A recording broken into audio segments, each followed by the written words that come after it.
game over, RIP D&D. Hasbro is doing the D&D what they've already done to Magic the Gathering, and they're adding Universes Beyond to it, which we speculated was coming because they need to monetize D&D more effectively, and Chris Cox is all about this gamification bullshit. So now they're going to turn Dungeons and Dragons into the tabletop equivalent of Fortnite, just like Magic the Gathering is the card equivalent of Fortnite, and they probably will have a Universes Beyond Fortnite edition. Like, look, I don't mind role-playing games based on IP using the D20 system, but to actually make it part of Dungeons and Dragons and be like, what, you can just hop on a Spelljammer ship and go over to Star Wars world, or go over to, you know, Azeroth. I mean, this is crazy. So let's talk about this announcement. If you're still sticking with D&D right now and you're an old head, I don't know why. I literally, is it just the brand recognition? Because so many other games are doing it so much better than D&D is now. And this is a lot of old school Magic collectors are saying that Universes Beyond has basically destroyed the hobby for them. Like, yeah, Magic cards are selling better than they've ever sold before to normies who don't actually play the game. They just want to collect the Spider-Man cards or the Lord of the Rings cards, or the way they have Doctor Who, Final Fantasy. But I almost bit on that one. But yeah, it's over, man. This is it. D&D as we've known it is completely over. The next step is that they're going to push everybody into digital. And yeah, you're going to be having like the fucking Smurfs in Dungeons and Dragons and shit. It's get crazy. Spider-Man shows up, and then the Smurfs show up, and then has-been hotel characters are going to be in D&D. You know, whatever. Anyway, let's talk about this before we get into it any further. Please subscribe for more pop culture news, views, and rants. Guys, Geeky's sitting this one out, but if you'd like more woohoos, go out and listen to the audio version of Clownfish TV on iTunes, Spotify, iHeartRadio, Amazon Music, wherever you listen to podcasts. We are there, so thank you very much for that. Hey, I want to remind you guys, they did announce Star Wars as one of their Universes Beyond, but West End Games put out a fantastic Star Wars role-playing game in, I think it was the late 80s. I bought a copy in, I want to say it was like 91 or 92. But that game was very well regarded. That is what kicked off, if I remember correctly, that is what kicked off the expanded universe.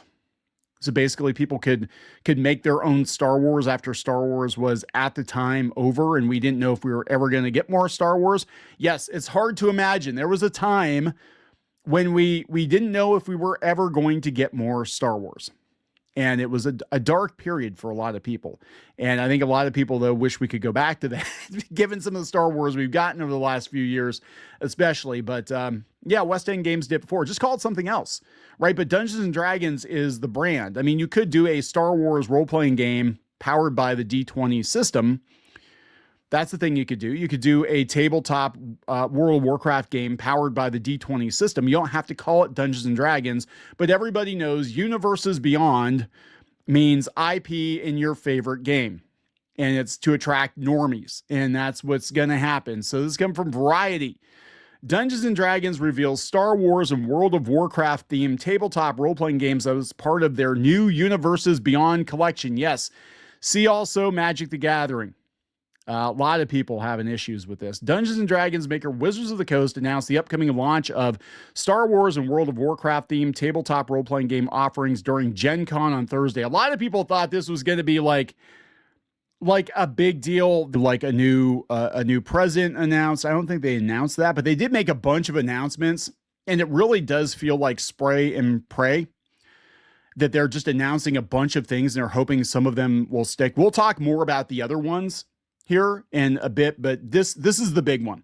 Starting on November 17th, the WoW-themed D&D book will allow players to roll for Azeroth as they recreate their World of Warcraft main character or roll a new alt and explore beloved zones, delve through familiar dungeons, and face legendary foes from over 20 years of history for the World of Warcraft franchise. Are you going to be able to, like, decorate your house? Isn't that what they're doing in World of Warcraft now? Like, decorating their houses? An Ice Crown Citadel map pack will also be available, featuring poster maps and tokens that can be used with a digital adventure that raises players 4 levels. Yes, buy the physical thing to take it into the digital thing. Bring your digital thing into the physical. That's what they're doing. And that's great, except that's not really D&D, right? But that's what they want it to be. They want it to be like, oh, you have to buy the physical thing and you have to pay the subscription for the digital thing. And eventually they'll get rid of the physical thing. See also Sony, which we're going to talk about here in a little bit.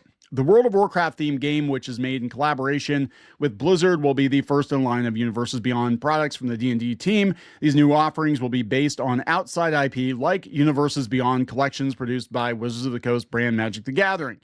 In 2027, Wizards will release a Star Wars themed D&D gameplay book that takes place in the Season of Rebellion, as another Universes Beyond edition. World of Warcraft and Dungeons and Dragons are both built on a powerful idea: give players a world full of possibility and then let them make the story their own. Well, if they make the story their own, they don't have to buy your shit. I'm just saying. So this is Holly Longdale, the executive producer and vice president of WoW at Blizzard. Is she the one that had the problem? If I remember correctly, somebody at Blizzard had a problem with World of Warcraft. They thought it was too harsh to call it World of Warcraft. It should be like World of LARPing or something. Azeroth has always meant something different to everyone who steps into it, whether it's built upon the heroes they become, the friends they find, or the choices they make along the way. Orcs versus humans. Literally, that was the first Warcraft game. That was the premise. It was very simple. Orcs v humans. But now orcs are friends too, according to the Rings of Power. Orcs are your besties now too. It's like you can drink some tea with the orcs. The D&D World of Warcraft and Star Wars collaboration news was revealed during Gen Con Thursday, along with the announcement of D&D Icons, a creative initiative bringing D&D creatives to work on fan favorite settings. So yes, they're bringing back. So they want to have their cake and eat it too. So they're going to do this shit, which is going to be popular with normies probably, but not so popular with old school fans. So, hey guys, you know Margaret Wise, you know Tracy Hickman, you know Luke Gygax, you know R.A. Salvatore. Yeah, we're going to bring all those people back. Additional announcements include the return of Dark Sun. Good luck with that. Good luck with that. Considering a big plot point in Dark Sun was slavery, I'm sure they will cut all of that out of Dark Sun. I can't imagine they're going to keep that intact. And a partnership program to bring tabletop support for campaign settings. Okay, so Theo Solomon's also going to be joining the cast of D&D Actual Play. So Nerdist has more on this. Yeah, this was interesting. So I think before it's all said and done, I think the physical stuff, an opinion of mine I've had for a while, because looking at the direction Hasbro's going in, I think the physical stuff, they're eventually going to outsource most, if not all of it. Because one of the things they announced was a new publisher partnership supporting multiple campaign settings. So they said the final new announcement at Gen Con was that Wizards is expanding their partnerships with several third-party publishers to provide annual support for multiple campaign settings, okay? The goal of these partnerships is for each to provide one official adventure or anthology set in settings like Eberron or the Forgotten Realms per year. So it's like third party. And they were hiring somebody to do third party stuff. Oh my God. Look, it's over, man. I mean, if you like this is fine. Cause I know a lot of people try to convert characters from other IP to D&D, and I'm sure it's optional, but of course it's optional, but it's just kind of the idea that, well, look, okay.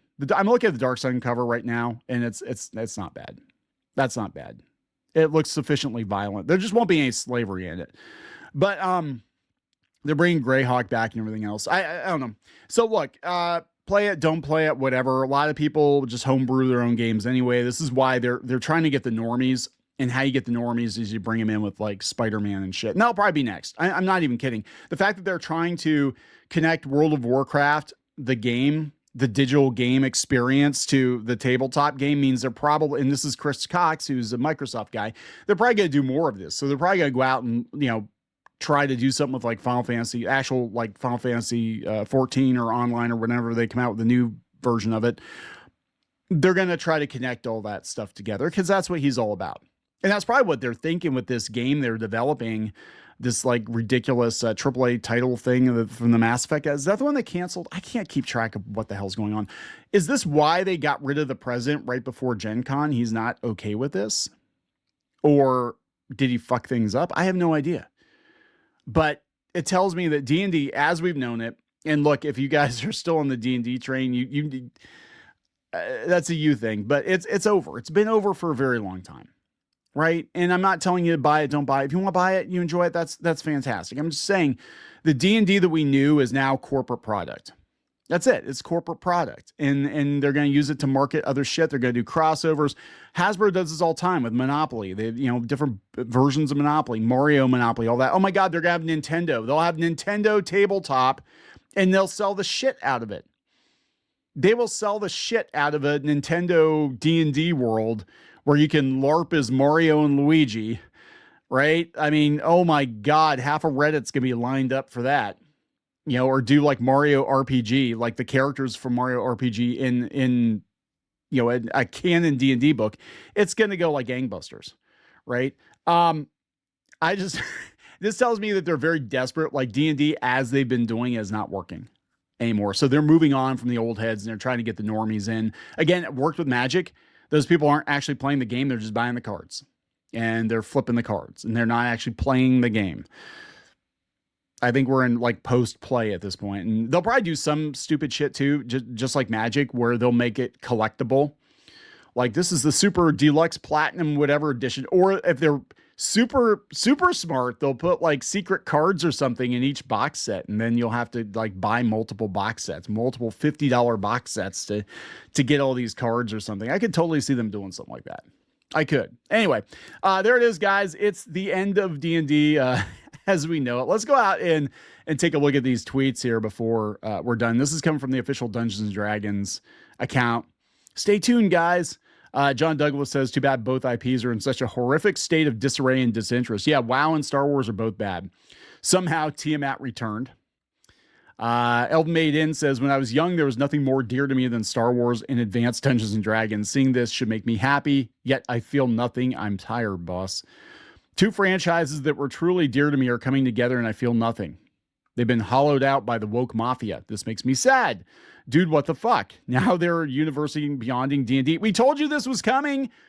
It is the next logical corporate step. We're trying to tell you, like, people get pissed at us, but we're trying to tell you how these corporations think, how the hive mind thinks. This is how they think, right? I feel like 7 of 9, like I was part of the Borg and I have to like translate, like, yeah, it doesn't make sense to a human, but it makes sense to a Borg because this is how they think.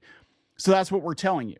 It's the dumbest shit ever, but they're going to do it because they saw the success of Magic and they want to double that. That's all they look at. They're like, well, if we did it with Magic, we can do it with D&D and we'll make twice as much money and the shareholders will be super happy and my bonus will be super huge. And if we leave the company in a state of super suck, it doesn't matter. I've already got my golden parachute. I can just bail. That's how these people think. Short-term gains. That's it, man. That's it. So of course they were going to do this. No thanks. Fantasy should stay as far away from sci-fi and space opera as it can. I despise the blending of those genres. So you guys are like Fortnite now? Yeah. Jared says, if you love Brand, you're going to love Brand. Yeah. Stop. He's already dead. 50% screaming. Absolutely 50% screaming. Oh God, what are you going to do next? People really will complain about anything. This is amazing news, says Sebastian AL. 2 projects have been basically ruined by woke DEI bullshit coming together to make the gayest thing possible. This person says, Hasbro has to burn down. Literally, I'm tired of pretending. Off CD says, shedding a little light for some. Hasbro owns D&D and they own Magic. These crossovers are almost 100% influenced by Magic. Yes. Doing universes beyond sets, and don't get me wrong, this is cool, but let's hope they don't overdo it. They're absolutely going to overdo it. The thing is, they picked 2 of the worst franchises to start with because, yeah, again, Star Wars is in a really, really bad place right now. World of Warcraft, people are losing interest. You put those 2 together, I don't know if you're actually going to... I think WoW will do okay, but Star Wars shit, I can see all those sets going direct to Ollie's. I don't think people are going to give a shit. Unless it's original trilogy, then they might. But again... West End Games. These books exist and they're excellent. You can always go buy those. I'm going to wrap it up, guys. Please subscribe. We'll talk later.